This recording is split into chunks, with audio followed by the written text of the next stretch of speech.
It's the lowest in nearly a decade. No one expected great figures, but this has been lower than most expectations in the market.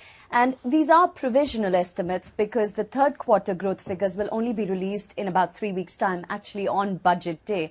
But these are crucial figures as they come from the Central Statistics Office, and they set the ground for the finance minister to actually plan his budget.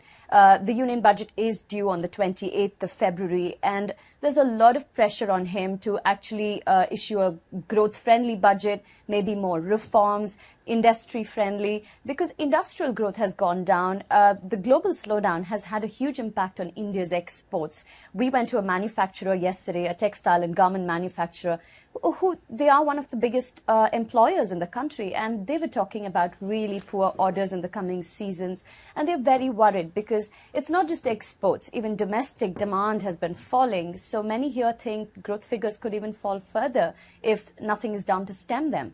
So what do they want the politicians to do? You know, the heads of those big companies that you met up with this week. What would they like to see the finance minister do to try and inspire growth in India?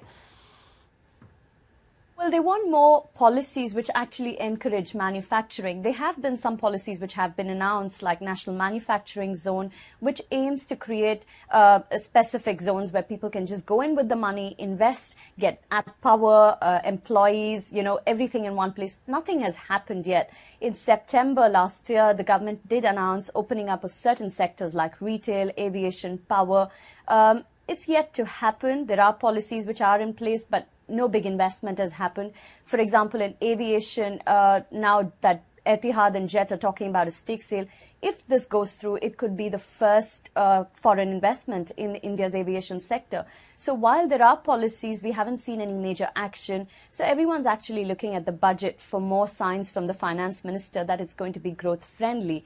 But that's hard because next year's election year, and the government has to play this fine balance between a populist budget and actually an industry friendly one and something which is more growth friendly.